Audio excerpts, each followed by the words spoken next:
ายหลังสำเร็จการฟื้นฟูการนำสายปัญญาประดิษฐ์หรือ AI เข้าในเวียกงานสื่อมวลชนที่เมืองท่าแขกแขวงคำมวนในวันที่10กรกฎาคม2026บรรดาสมรกรตัวแทนจากสื่อมวลชนใน6แขวงภาคกลางภาคใต้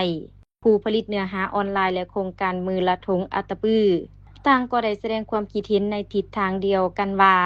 การอบรมครั้งนี้ตอบโจทย์การเฮ็ดเวียกในยุคดิจิทัล พร้อมยืนยันจะนำเอาเครื่องมือ AI ไปหมุนใส่เพื่อยกระดับการสื่อสารของตนให้ว่องไวและทันสมัยขึ้น การฝึกอบรมดังกล่าวได้สุมใส่การนำใส่ AI เข้าในการเขียนข่าวสร้างบทเสียงอ่านและการผลิตวิดีโอ ซึ่งสมรกรที่เข้าร่วมได้แลกเปลี่ยนทัศนะและแผนการนำใส่เครื่องมือเหล่านี้เข้าในหน้าที่เวียกงานของตนท่านสินสางไสยลาศสื่อมวลชนแขวงคำมวนได้ให้สัมภาษณ์ว่ารู้สึกเป็นเกียรติและดีใจหลายที่ได้เข้าร่วมสำหรับเวียกงานสื่อมวลชนของพวกเฮา AI จะเข้ามาช่วย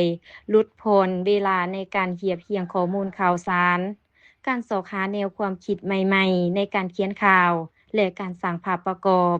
สำหรับข้าพเจ้าชื่อสินสางจัญญาลาภเนาะมาจากโฆษณาอุปมแขวงคำมวนซึ่งมื้อนี้ก็เป็นโอกาสดีที่ได้มีโอกาสที่เข้าร่วมในการอบรมโดยเฉพาะก็คือภายใต้โครงการแกนซิลเนาะที่ได้นำเอาบทเรียนความรู้อันใหม่โดยเฉพาะในแม่นปัญหาเกี่ยวกับการเปลี่ยนแปลงฟ้าอากาศความเสมอภาคด้านยิงทรายนี้พวกเขาก็ได้เรียนรู้และพิเศษพวกเขายังได้รับรู้เกี่ยวกับการประดิษฐ์ใช้ AI เพื่อเข้ามาช่วยในการเฮ็ดบทเฮ็ดข่าวหรือว่าสัมภาษณ์ต่างๆอันนี้นับว่าเป็นข้อมูลที่สำคัญจำเป็นและที่ขาดบ่ได้สำหรับพวกเขาในนามที่เป็นนักข่าวนักสื่อมวลชนโดยเฉพาะในพวกที่เฮ็ดเป็นอาชีพเนาะนักข่าวอาชีพนี่ทางองค์การภาครัฐพวกเขานี่ควรจะต้องได้เรียนรู้คิดว่าโครงการนี้ถ้าหากว่ามีโอกาสก็อยากให้เพิ่นขยายไปลงถึงภาคฐานท้องถิ่นตื้มเนาะคิดว่าพวกเขาฮู้ภายในแขวงและยังลงภาคฐานท้องถิ่นบรรดาเมืองต่างๆให้ได้รับรู้ข้อมูลข่าวสารนี้เพื่อประยุกต์ใช้เข้าในการเฮ็ดบทเฮ็ดข่าวให้มันว่องไวและก็มีประสิทธิผลดีขึ้นน้องเองค่ะเป็น1คนเนาะที่เฮ็ดคอนเทนต์เกี่ยวกับสิ่งแวดล้อมแล้วก็ได้เรียนรู้อย่างหลายๆอย่างจากรุ่นอ้ายรุ่นเอื้อยสื่อมวลชนนำแล้วก็ได้รู้ประสบการณ์เกี่ยวกับการถ่ายการใช้AI อย่างต่างๆคิดว่าน่าจะสามารถปรับใช้ในคอนเทนต์ของเฮาได้เนื้อหาต่างๆบ่ว่าจะให้ AI ลองเขาเอิ้นว่าใช้เสียงแทนเฮาอย่างประมาณนั้นเพื่อแบบว่าสะดวกแล้วก็ใช้เวลาว่องไวขึ้นและน้องรู้สึกว่ามันเฮ็ดให้สะดวกขึ้นหลายอย่างแฮงเพราะว่าปกติน่ะน้องตัดคลิปเองน่ะเนาะมันก็ใช้เวลาประมาณ 2-3 ชั่วโมงเหมือนบ่แต่ว่าพอมี AI เข้ามาก็อาจจะช่วยทุนเวลาลงได้หลายเลยแล้วก็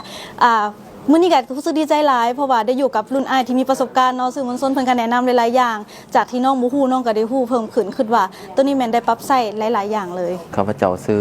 บ๊อบปี้หรือว่าทองคานดวงปัญญาเจ้ามาจากทีมงานจิตอาสาของวันแบกกระเดรู้สึกดีใจแล้วก็ในส่วนของการข่าวเพิ่มโฮมเนาะก็คือพวกเขาจะบ่ได้มีแต่เพียงองค์การสื่อก็คือบรรดาอินฟลูเอนเซอร์หรือว่า